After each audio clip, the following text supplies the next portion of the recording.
Hello and welcome back. We are in it. We're almost to Christmas. Like we are a week away today from Christmas. Holy freaking cow. And Riker's ready for it, aren't you, buddy? You are putting your face right in the mic, right in the screen so everybody can see you. Are you on Santa's nice list or naughty list this year? That is questionable. That is real questionable, my love. I love you, but you were just trying to put your nose in my mug of chai ginger tea. So I don't know about that. But we are here. We are ready for another episode, another solo episode at that. And I'm always excited to come on the mic, but it sounds weird to say this. I'm excited to talk about not this concept, but this topic, because it's something that I'm seriously questioning for myself. So if you read the title of this episode, you were probably like, what the H is RLS, right?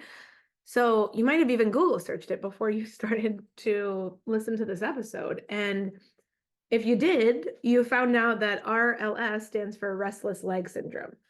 So this is a topic. I have a whole list of topics that I want to cover on the podcast. So like there's never a question of like what should we talk about, because I have a whole list of things that we haven't talked about that either you've shared with me that we should talk about at some point, or I've written it down because I'm like, I know this is something I'm interested in learning more about, and so I'm sure other people are too.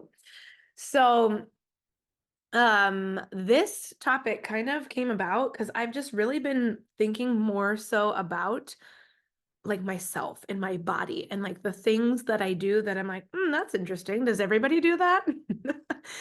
And it actually, when I started looking into this topic, I was like, this is interesting because there's a connection to something else that I recently just learned about my family and specifically about my dad, which is that my dad went in for a sleep study or like a sleep test to hopefully what we thought was rule out sleep apnea. And him going into Riley's out in the hallway. Sorry, I didn't make sure she's not being mischievous. Um, I going into that, I was like, there's no way that my dad has sleep apnea. Um, Long story short, after the sleep study and getting the results, they said he does, and not just like minor, like it's more so on the severer side, which again, you can't just look at one test, right? And my dad said he didn't sleep well at all there. And so that's atypical, right? So it's not like they necessarily got the best results from this test because he's not in his own bed, right? Two, he's hooked up to a whole bunch of probes and things. So like that's uncomfortable. Who's going to be able to sleep well in that situation, right? And and just three, it's a test, right? So it's one snippet in time. And there's a whole lot of factors that go into the results of those tests or a test. So all that to say, I promise this comes back to the topic that we're going to discuss today. All that to say, when I started looking into restless leg syndrome, there is a connection to sleep disturbances, other sleep, disorders. And sleep apnea is one of those. Now, excuse me, I'm still a little congested from time to time.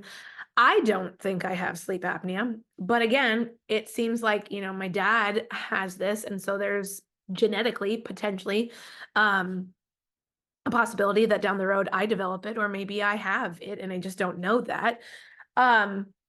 But in researching, like I always do for these chats, in researching restless leg syndrome, there's a connection to that. So I just thought, that's interesting because my dad just got, essentially diagnosed with sleep apnea, and here I am feeling like I kind of have some of these tendencies of RLS.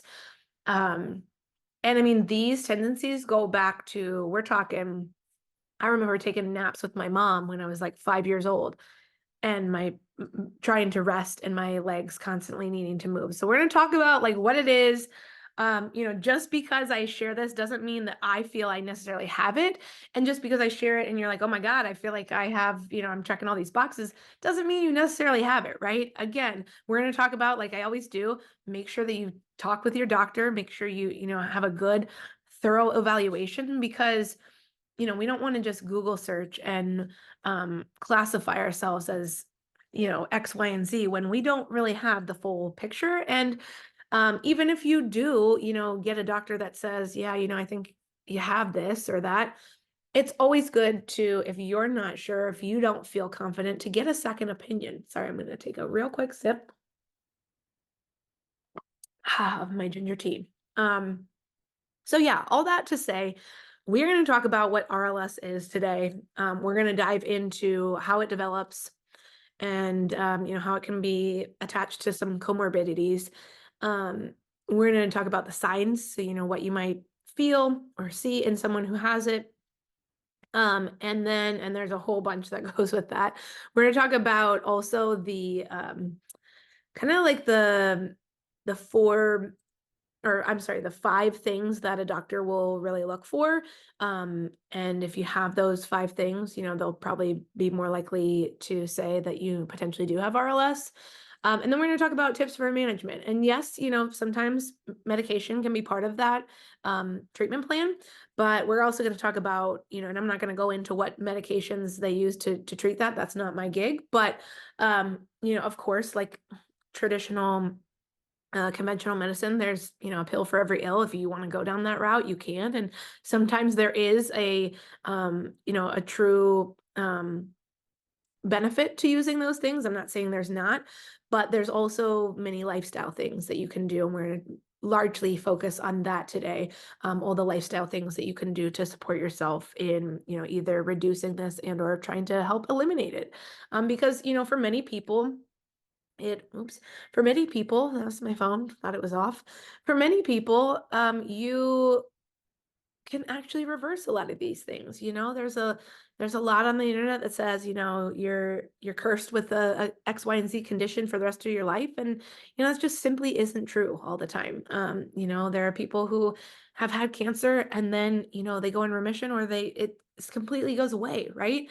So I never like to say that, you have something forever, because history and life proves to us that anything's possible. And that means, eradicating disease and ailment is also not out of the question. So we'll talk about that, and then we'll end with some considerations. And if you are interested in looking into more on this topic, I always like to share with you, especially when I dive into something, and give you the 101 or the 411 on a topic, I like to give you the resources that I use. So I've got 2 great websites, or 2 great resources. One is an article from NIH, which is the National Institute of Health, and then another one is from the Cleveland Clinic. So the Cleveland Clinic one, I think, is a little bit more reader friendly and kind of just gives you the bullet points, but it's really comprehensive, I feel. So if you're interested in looking at that in more depth, it will be in the show notes. And then if you're on my weekly free email list, you will get the link to the Cleveland Clinic information inside the email. So just a little side tangent here. If you're not on my email list, why are you not? It's free. It goes out every Monday alongside this podcast releasing or an episode releasing. And not only do you get, a link to the episode, like something for you to dive in deeper on the topic each week, but you also get a free recipe every week. I always include that in the email. So you get a bunch of freebies every week, and the email is free itself. So it's really a no-brainer. And another side plug, in the new year in 2024, I am going to be releasing more information about a health and wellness virtual experience. It's going to be like a virtual conference that you can attend. It's going to be epic. I have never seen anything like what I'm about to plan. What I am currently planning and working with my friends on, getting their feedback and their support with things. And it truly, I've never seen something quite like this. Like if you've ever been to the Rise conference virtually with Rachel Hollis, like we're about to blow that out of the water. Like it's gonna be even better than that, girlfriend. So buckle up because that's about to be lit this summer in July is my plan, mid-July. And then if you go to sign up for my newsletter, you'll get the updates on when all that's going to happen and how you can sign up and get your ticket and all that jazz. So I'm super excited for that. So stay tuned. It's coming in the new year. We gonna be rolling out a health and wellness conference for the modern woman. It's gonna be fire. It's gonna be fire. So that's all I have to say on that. Now, let's actually dive in to the juicy juice today of RLS. Maybe not the most exciting topic for us to talk about, but if you're someone like me who feels like you kind of have some of these tendencies, or you know someone who does, again, like always, this is a great one. If it doesn't quite relate to you, it might relate to somebody else. So listen and then share. I would love for you to send this to someone who you know it would benefit. That is my mission, my goal for this podcast. You know, I'm not here to make a buck. I'm here to share information and to support women far and wide. So that's the reality of the situation. I'm here for you.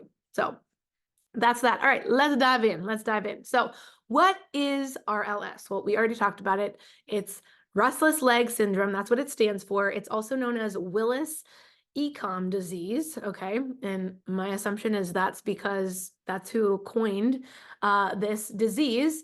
But what it boils down to is that it's a neurological disorder that causes unpleasant or uncomfortable sensations in your legs and an irresistible urge to move them. So quote, end quote. That's from the National Institute of Health. Okay, that's their definition of it. So these symptoms of feeling like you need to move your legs usually arise during the late afternoon, early evening, and then especially you feel it when you're trying to go to sleep. Okay, if you are also someone who sits a lot, you know, maybe a desk job and you feel like your legs constantly need to move and there's like an uncomfortable feeling, you know, if you don't move your legs, that's not out of the question. Like that also is part of RLS. So that is totally not a figment of your imagination. It could potentially be, you know, something that relates to a diagnosis of potentially RLS. Again, not always, but just something to think about and especially, you know, chat with your doctor about if you're concerned. And the other interesting thing that I thought I'd share with you is that roughly 10% of the population, the US population at that, likely has this disorder or this disease. And it's more common in women than in men. And furthermore, most of the cases that are seen usually arise in middle age.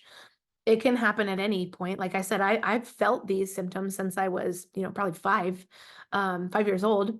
So it can happen at any point in your life, but most commonly we hear of it, whether it's been happening your whole life and you just now are really noticing it in your, you know, middle stage of your life. That's, you know, to be determined by you, right? But a lot of the most common cases we hear about are people in middle age, and the symptoms become more frequent and often last longer the older you get. So again, we can postulate why that is. I can think of right now, but we're not going to go down that path of why that is as you get older, but you can kind of put two and two together and see, you know, catch my drift, if you will, as to why that might be the case. So now I want to chat with you about how does it develop? Like, how do we, I don't want to say contract, but how does this happen, you know, for us, right? So just like many other things in our lives, genetics is part of this, part of the reality, you know, for most things in our life. Our genetics is largely in part why we develop things that we do. I don't like necessarily the terminology, but I like how the visual of this makes sense. If you've ever heard the saying that your genetics load the gun, but your environment or epigenetics pulls the trigger. So our epigenetics is our environment, right? So we all have our own set of genetics, our own genes, right? We inherit them from our parents, 50-50. And what they pass down to us, we are susceptible to some of the conditions that they have if we don't change our environment, right? Or if we don't um, take proactive steps to turn things around, to make the environment a different one for our body so that it does not allow some of these things to manifest in our body. And so RLS does have a genetic component. If you have family members who do have a diagnosis of RLS, you are more likely to develop it, but that doesn't mean you have to develop it, because again, that epigenetics comes into play. And if you are setting yourself up, eating healthy, moving your body, doing good things for your body, prioritizing your mental, physical, social, emotional wellness, your holistic health, you have a better chance of not developing many conditions, that maybe your parents or grandparents or brothers and sisters, aunts and uncles had or have.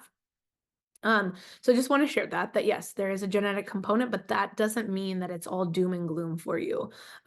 You always have the power to change those things. I fully believe, and science has proven that. So the other thing is that we've also seen and found in research that low levels of iron in the brain could often be one of kind of the tipping points for people with RLS. That low iron level means that we don't have as much, we become anemic, right? We have less blood to function in our body. We need blood to be fully functional, right? We need a decent amount of blood to process all the functions in our body, and to also carry nutrients throughout our body. So if we don't have enough iron, specifically in the brain where, many of our neurotransmitters are, that's going to keep our brain at a kind of an unbalanced state, and that can cause a whole slew of things, which leads into my next piece, which leads into my next piece. Sorry, my phone's going off the hook here. I hope you can't hear this. If you can't, then that's great. But if you can, I apologize. Phone's just dinging off the hook. And I think it's my computer that's to blame. It's picking up the signals. But anyhoozle, so talking about the brain, dysfunction in the brain can be a huge catalyst to RLS. And what I mean by that is that we have this function, or this part in our brain that functions. There we go. We have this part of our brain called the basal ganglia, and it uses dopamine, which we know is the brain chemical that we need to produce purposeful movement. So when there's a disruption of dopamine levels, that can cause involuntary movement. So if our brain is not getting enough dopamine, then our body is going to try and make up for that by having these uncontrollable, uncomfortable movements, right? And that's just one way that that could happen. I also want to share too that there are certain conditions, there are certain phases of life, especially for women, that you might be at an increased risk for RLS, and especially women who are pregnant, you might develop it, but typically speaking, it goes away after you have finished your pregnancy, after you have given birth to your child or children. So I just want to share a couple things. Parkinson's disease, end state, gosh, I can't speak today. Hello. End state renal and hemodialysis are also conditions that if you have those, you could be at an increased risk for developing RLS. Neuropathy, which is nerve damage, we've talked about that before, and we will have that conversation here sooner than later with the author of Sugar Crush, because I got to speak with him a while back, and he talks all about neuropathy and nerve damage related to sugar and many of the packaged processed things that we eat. Sleep deprivation and conditions like sleep apnea, which I shared earlier, pregnancy, which I just mentioned, and hormonal conditions, especially the last trimester, as well as the use of alcohol, nicotine, and caffeine. All of these things, whether they're conditions that we have or things that we have that we are consuming or using, they can all impact our body. And in this case, they can lead us down a path towards potentially developing RLS as a byproduct of that. So, and just sharing that with you. But now I want to share with you the signs of RLS. So I'm going to share with you some of the things that you might feel if you are someone who thinks you may have RLS. And then we'll also get into what a doctor might look at to help determine a potential diagnosis. So the urge, of course, to move your legs when you're inactive or at rest is a classic hallmark. Example is like you're watching a movie and you got your legs up, or maybe your legs are just dangling over the couch and you feel like, your legs are uncomfortable and have to move. That is, that's something to consider, especially if it's, a constant thing that, day in and day out, or a couple times a week, you're feeling that way.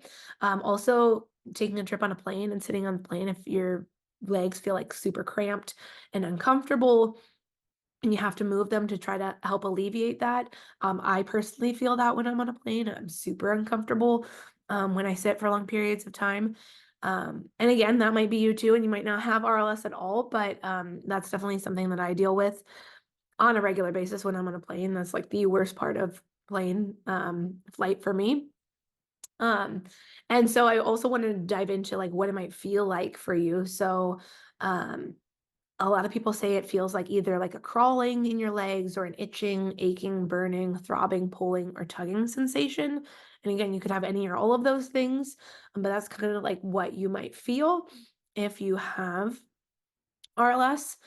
And movement, of course, is going to help relieve that uncomfortable feeling. So the more you move your legs, the less likely you are to feel that uncomfortability in your legs. Words are hard today. So for me, like I do move my legs a lot at night. It's just I'm not sure that it's fully RLS, but it's definitely something like when I'm cold, I will move my legs around to keep my body warm. And then sometimes my legs just feel like they need to move, like they feel uncomfortable and I have to move. And um, my partner, Jeremy, doesn't move his legs at all at night. So it's kind of, I feel like I stand out because like I can feel myself and see myself moving my legs, and he's over there like quiet, no movement. So it's just, something that I naturally pick up on, if you will, because I see that I'm doing it. So um, now I want to share with you the five things. Or I'm sorry, I'm gonna pause. We're gonna step back for a moment, and I'm gonna share with you a couple other things, and then we're gonna dive into the five kind of criterion that doctors will look at to diagnose, to potentially diagnose. So, if you're someone that has moderate RLS, um, what has been said in the articles that I've read and research that I've looked at is that um, most often people experience with the more moderate side of RLS, they experience once or twice a week. Um, the sensations or the feelings in their legs, the uncomfortable feelings. And those that have more severe cases often feel it more than twice a week. Sometimes it's every day. That being said, the frequency is going to vary person to person. So just because I'm sharing that with you doesn't mean that like you should put yourself into a box, because nobody should be put into a box. Everybody's different.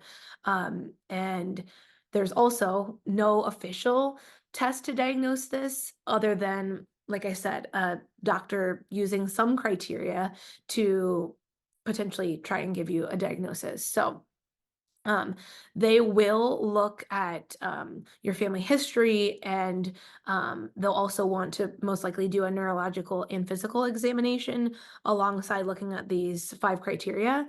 But um, like I said at the beginning of this podcast episode, as well as whenever I share things like this, it's always really good for you, especially if you don't feel like um, it was a thorough evaluation or you don't agree with what is being shared with you, to go and get a second opinion because, you know, a doctor is just a human, right? They're just like us. Yes, they have, said qualifications, right? But at the end of the day, they're human and they make mistakes and they don't know everything, just like we don't know everything. And so if you feel in your heart of hearts that, you just don't feel comfortable or settled with what you're hearing from a doctor, go and get a second opinion because there's no harm in doing so. Okay. There's only benefit that could come from that is more peace of mind and more more thoughts and things to consider. So that being said, now we'll officially dive into the 5 criteria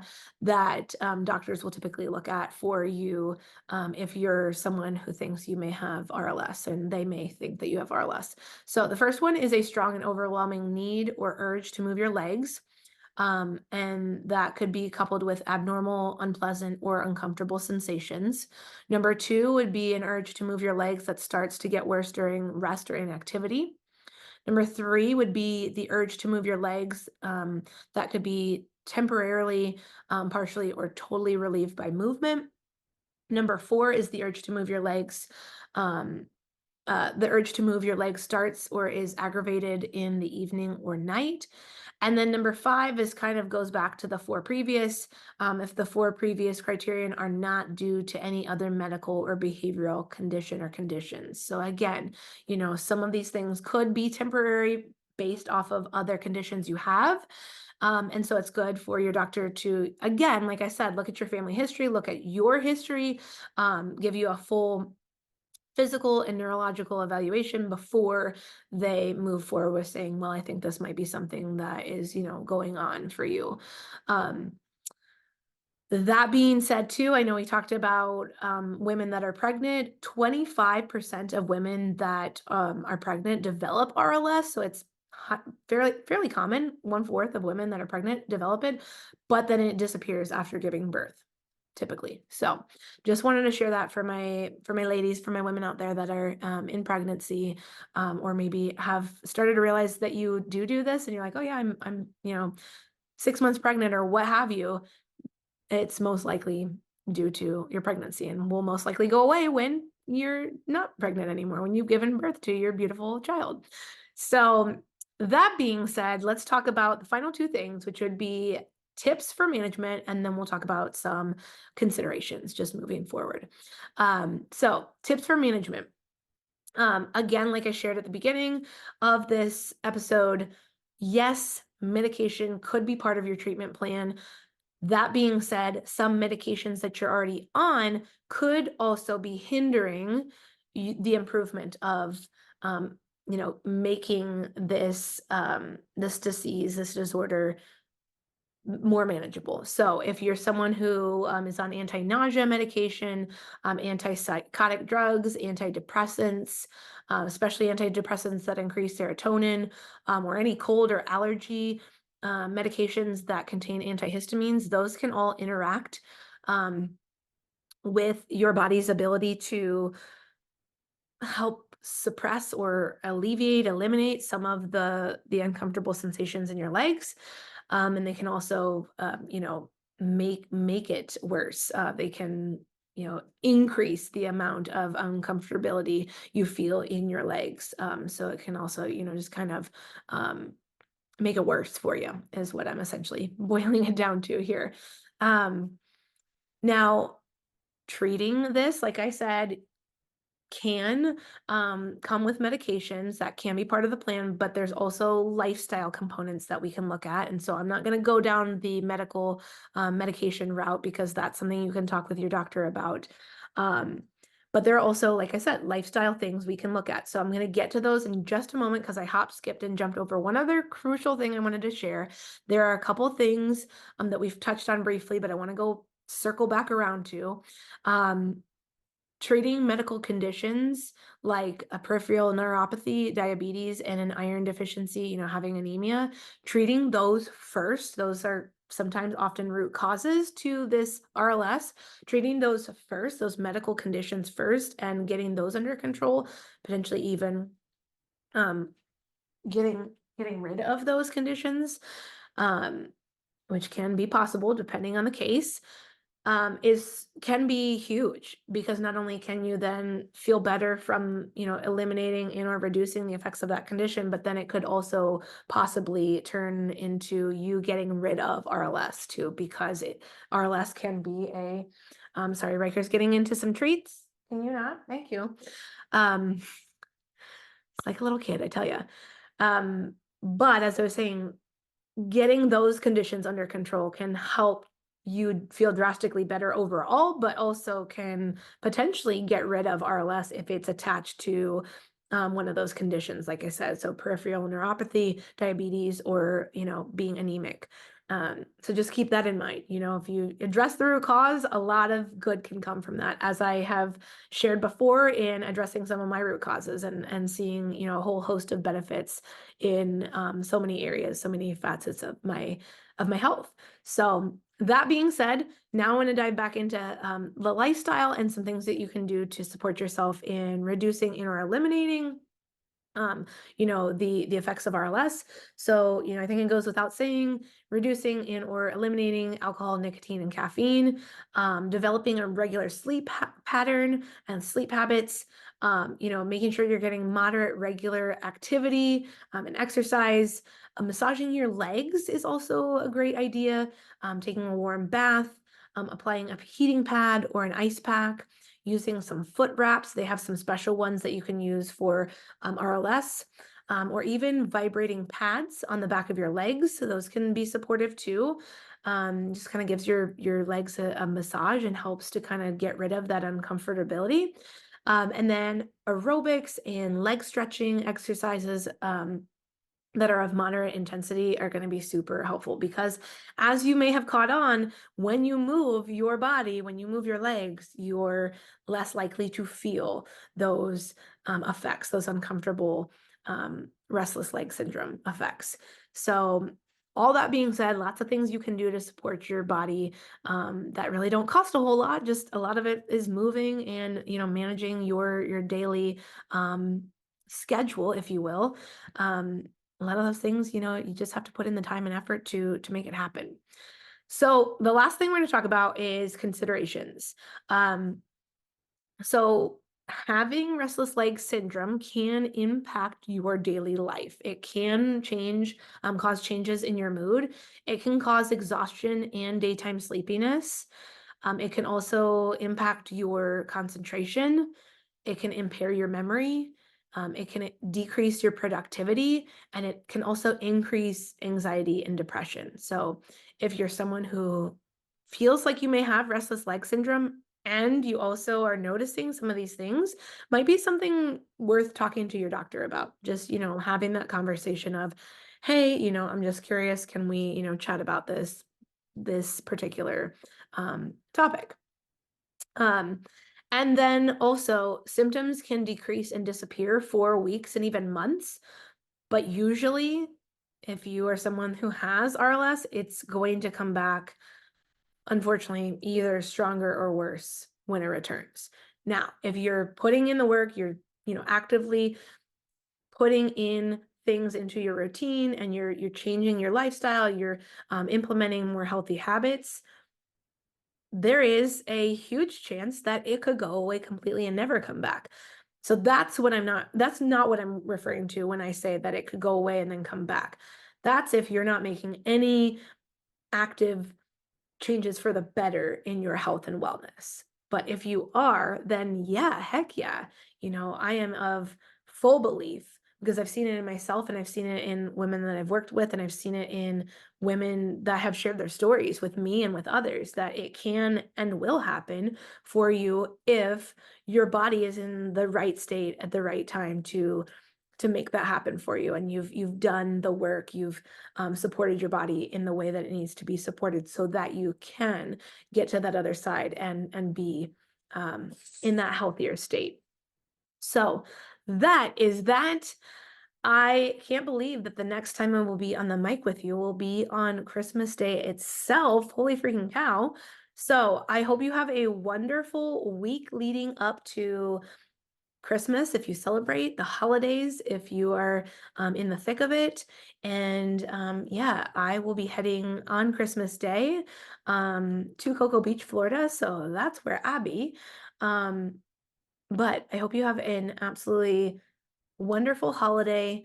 I'm sending you all my love, all my love, and have a truly fantastic week ahead.